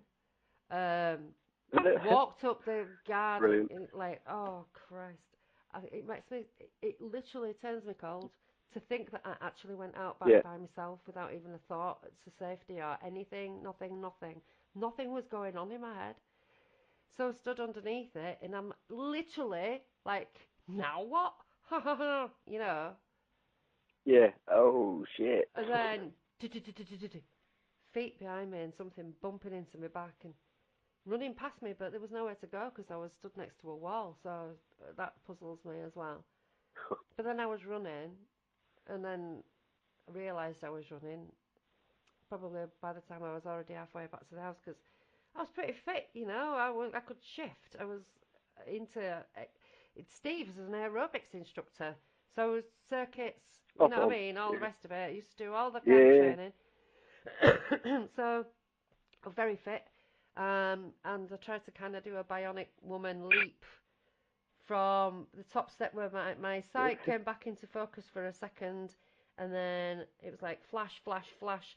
I remember a step, I remember the middle of a patio, and I remember on the kitchen step. But there must have been a few steps in between that, but I just don't remember them. And I Yeah, no, know that when bloody I hell. was running, I realised I couldn't see, but I didn't care. I just thought, just keep running. You know, it just, well, I didn't even think that there was nothing going to stop me from running. It was a flight. It was a, fight or flight. But then Yeah, I'm done here. Let's go. Steve says to me when I walked in the house, and well, I ran in the house, and I saw the kids straight away, and I thought, oh God, and I just sort of stood there, trembling, and he just looked at me, and I went, something just ran up behind me and touched my back, trying to say it without being loud, Jesus. and he just looked at the clock and the cooker and went, well, you aren't been out there long, so you won't had any missing time. Oh, Oh, that's all right. That's cool. do you know what I mean? Oh, great. All right then. That was Okay. the point where everything was over for me. Done. Ping. Brain gone. That's it. Yeah. Sanity, Reality's out the window. sanity has left the building forever. Uh-huh. What's And who do I tell this without looking crazy? Mm. exactly? And obviously, it rattled us that much. We Let's... became so disturbed that we fell out, and I didn't ever see him for 13 years. So, you know. Oh, my God, yeah, I remember reading it. Yeah, yeah. To carry it all that time by myself, wondering if it really happened like that. And thanks to Facebook, I found them, and it really happened like that. Yeah. Yeah, the amount of times me and Chris have had that conversation, it's unreal. Mm. Reconfirming for ourselves. But then after 2014, me and Lee decided to continue. I mean, I had an agenda of my own, Yeah. I must admit. Go on, what was that? Find the truth. I needed to confirm. To Sorry? find the truth. I tried. Yeah. It's not working. It's just gets more and more confusing as you go along. But to be able to literally do the meditation in the car, we're at Winchester now, and me and Lee are in the car doing the meditation. We play the tones shortly after the meditation, and we turn it all off. So this is well over half an hour. We're calm, we're relaxed. Let's do this. Let's get out of the car and do a skywatch. I had a feeling just before that I had to get out now. Yeah. I told Lee, and he's ready to go. So we get outside. I believe we're taking shots. Lee's taking pictures, and I've forgot my camera card. I think that's correct. So he's taking pictures, and I'm looking in the field. All of a sudden, we hear, or I hear first, from my right ear to my left ear, the same identical tones that we were been playing in the car literally 5 minutes before. So it moved past And you? I ducked. It moved past from right ear to left ear, and then Lee's right ear to left ear. And I ducked my head. I don't know if it hurt, or it was loud, or it was in my head. Really confused me. And I said to Lee, did you just hear that? I said, I'm not playing it. Yeah. His face was white. I could see that he'd just heard the same bloody thing. We've just heard the tones that we play on the app for contact. That's nuts. I'm turning around, I'm looking in the field, I'm looking around. Man, that's freaked me out. That's just done my head in. He's like, yeah, he's agreeing with me the whole time. All of a sudden, Lee says, there's a craft up there.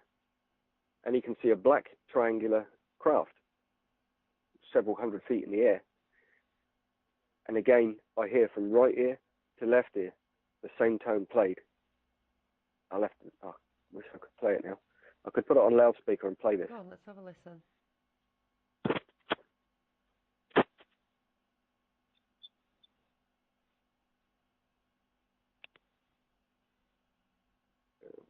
Yep, we've got it here. So we hear from right ear to left ear, this tone.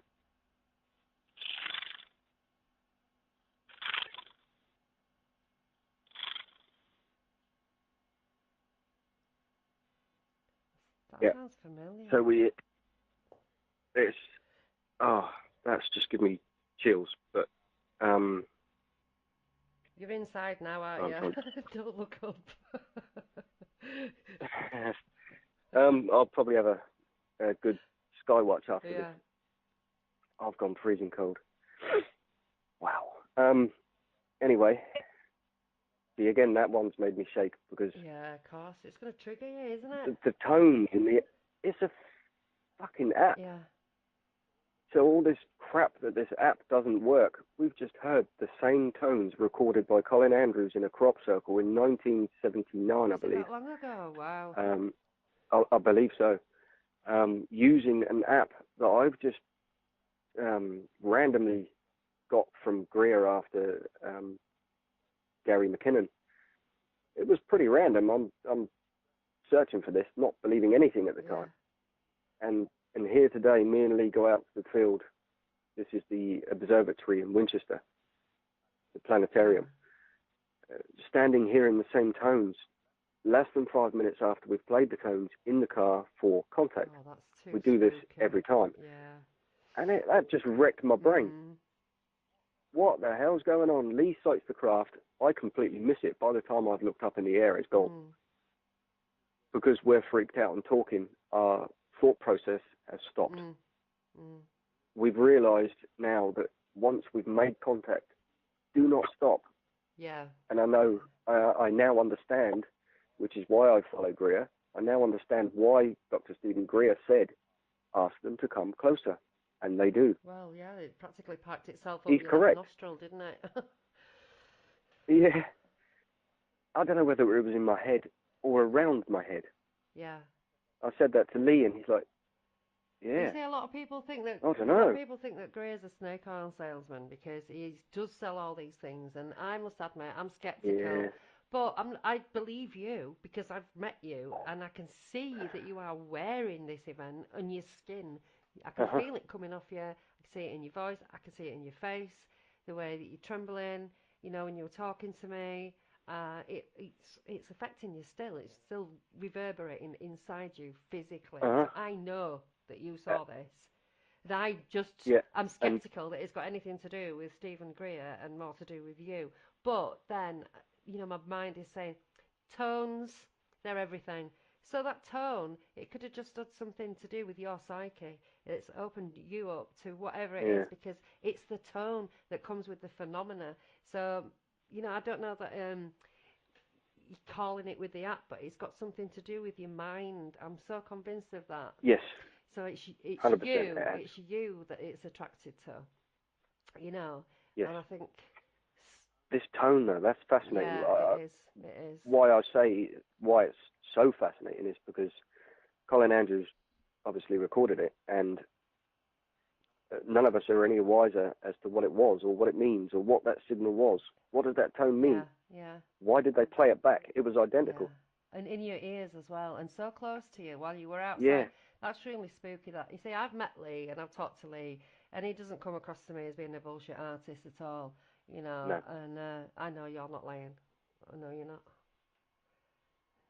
It just gets worse as I go along. Explaining to Colin, I mean, we ended up, this is the random thing here, we ended up in Winchester, knowing nothing about that, of where it was recorded. We're less than half a mile from it. It's 2 fields distance from where it was actually recorded. That's crazy. So that's it's insane. in the area then, isn't it? Whatever it is, it must be in the locale. Yeah. But you see, this is another thing with those bloody crop circles, is that most of them are man-made. I don't believe every single crop circle in the world is man-made. I really don't believe that. No, right? I don't. But I just think there's such an industry that depends on them down there, that they're going to appear all the time, and they need to appear all the time. People make money out of them, you know. There was something wrong. But yeah, I saw one. There was something wrong in that one, definitely. Well, it's still a design, and there's still the frequencies, right? So I said to Matt Williams once, I was down at the Weird Weekend in Devon, and he was giving a talk, and I asked him, where do you get your ideas from then? He said, I don't know. And I said to him, have you ever had any paranormal experiences while you're doing it? Yeah, I have. I can't remember what he said they were, but, you know. Ooh. So there's something about them, you know. But I've seen one myself in 1982 in the middle of nowhere that nobody ever gave a toss about, right next to a farmer's house. And it wasn't the farmer. God knows how they'd appeared. Just 3, like, cookie cutters cool. in the field. You know, no frequencies, nothing, no messages. But, yeah, Lee felt sick, and I was going to pass out. So we did the C5, or meditation. Right. So maybe there was something there, but wasn't fully materialized, which has just reminded me of another one that actually scared the living hell out of me. I walked out to my garden randomly one night and could see this craft less than, it could have been 10 feet away, in cloak. I could see the outline of it. Literally right outside my back door. What shape was it? And that scared me to death. It looked oval, possibly a disc. Yeah. Possibly. Because I saw a boomerang shape. There was. I ran back indoors. I'd had a few beers that night. Oh man, that scared me. That was random. I didn't ask for that. That's not fair. Yeah. Well, you're gonna see it. Like, you're gonna see them if you've not got your app going as well. You know, if you start looking without your app, try it. I bet you will. Yeah. I actually filmed one a couple of weeks ago, but we couldn't see. That was a first. I looked on the satellite tracker, and there was no satellites. It wasn't the ISS. Huh. None of us could see it. There was 4 of us there, 2, my daughter and her friend, and Lee was sat there as well. Yeah, it was totally invisible, but the night vision saw it. Interesting. That was odd, and it looks identical, like a glowing orb, but not materialized. Wow. Strange video. But I've also got another one on there that I filmed outside my back door after just a meditation, no tones or anything like that. I walk outside, and there's, it looked 3 to 4 feet wide at least, maybe 1,000 feet, maybe higher, maybe. I'm filming the larger craft, and I don't see anything else going on between that, but I see flashes, very minute flashes around the larger craft on the camera at the time, but don't see what's actually going on. Another craft enters the frame, bottom right hand side, takes 2 shots at the larger one, or flashes twice. There's 2 options. Turns around and zips back out the way it came in. But that didn't happen just once, it happened twice. There's one above it as well, it does the same thing, checking it out. and then zips off again. And you got these on video? But I was only... This is on YouTube. Oh, right. I'll have to check all these out. It looks like it, to me, and everyone else has pointed out, that looks like it takes 2 shots. Yeah. This is something out of Star Wars. Where did you get that from? But I filmed it in the garden. Echoes, like the rest echoes of of Kaz Clark's again. Uh-huh. They were firing on it. Something's going on. That's insane, isn't it? Oh, God, yeah. Are they actually firing? Yeah. Wow. I mean, with stuff up there and all these little flashes or whatever, that's not going to be necessarily the clunky kinetic weapons that we have down here.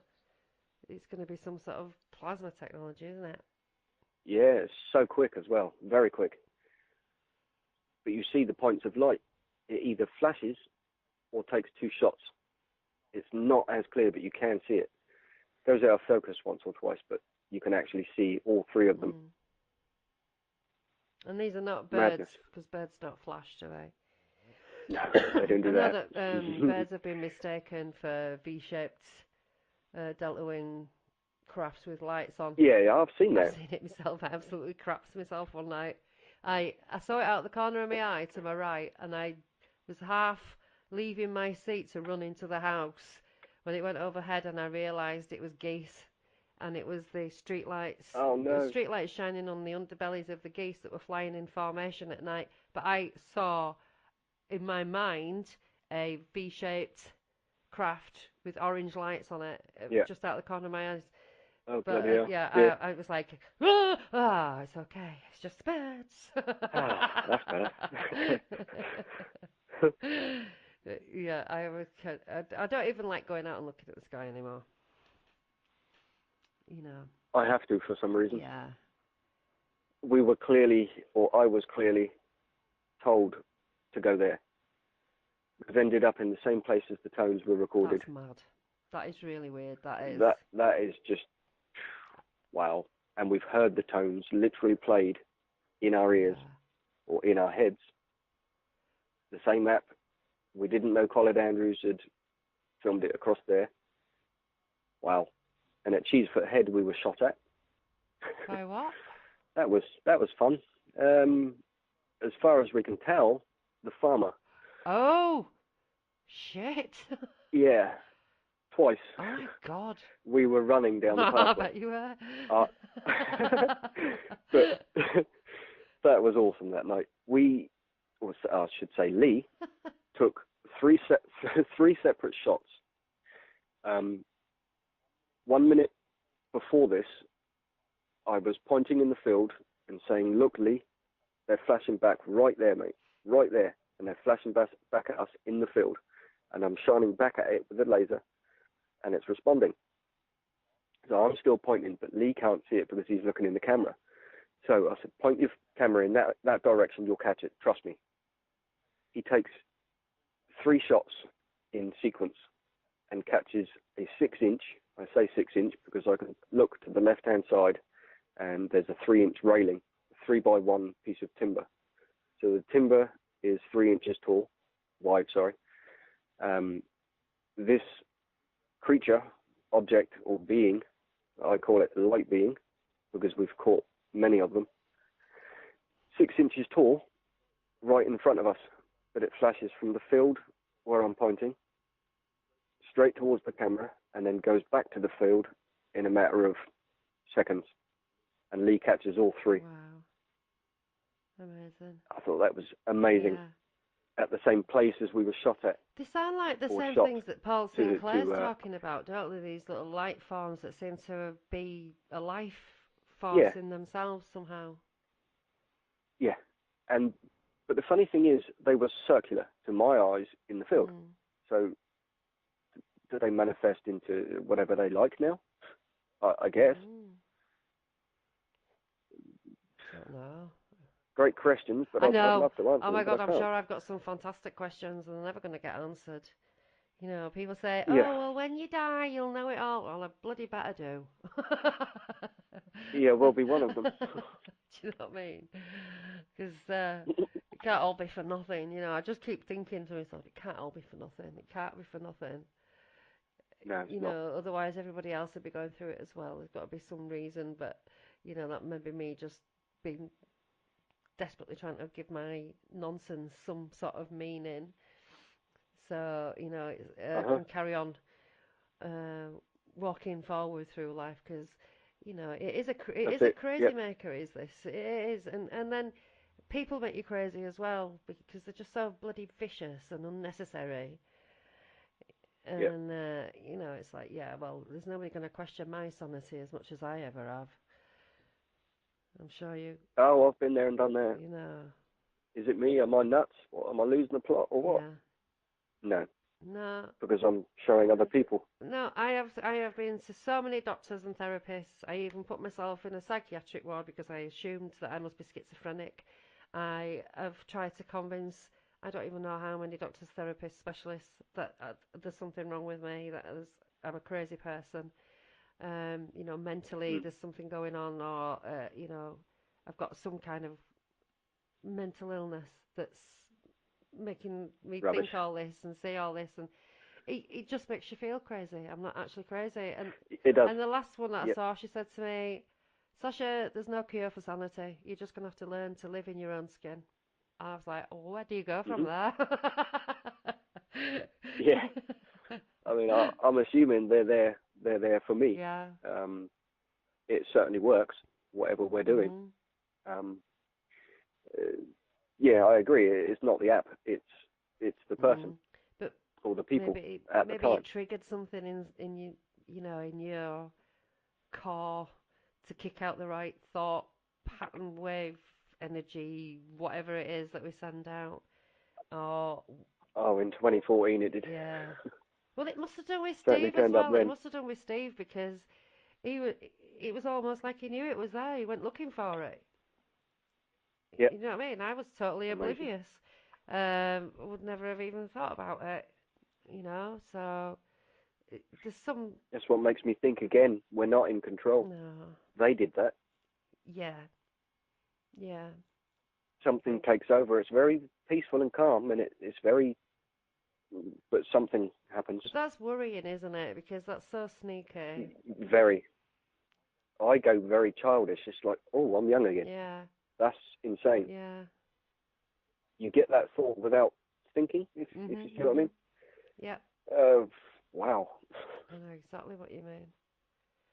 Well, we've actually come to the end of the show now, Darren. Can you believe it? I could probably keep going actually. We'll definitely have to. That does fly, It doesn't does. it? I told you, it flies. I'll definitely want to talk to you more about all this. I'm going to check out your videos as well. I can't believe that Yeah, I cool. haven't actually done that until now. I'm so scattered though, and I've got that much going on. Try and keep on top of everything. But if I wasn't such a scatterbrain, and I'd have such a hectic life with the kids and everything, and me being hectic myself. Because I don't know if that made me hyperactive or if I've always been hyperactive, but I certainly am now. Uh, um, Thanks ever so much for coming on and talking, because I know how nervous you were, and I know how it makes you feel. I know it brings a lot back, doesn't it? Mhm. Certainly does. Yeah, but you got through it great, and I really enjoyed talking to you, and I'm sure that everybody's going to really enjoy listening to you and appreciate, Mhm. what you've been through. Even if they don't believe that Greer's app does anything, they can't. Well, some people would argue black is white, but Well, I actually, that's what triggered it. I believe you. Anyone who meets you will feel it coming off you. That's for sure. So, if anybody gets a chance to go to any conferences that Darren might be there, just go see for yourself. you know. Thanks, Darren. You've been brilliant. No problem, Sacha. Thanks very You're much. very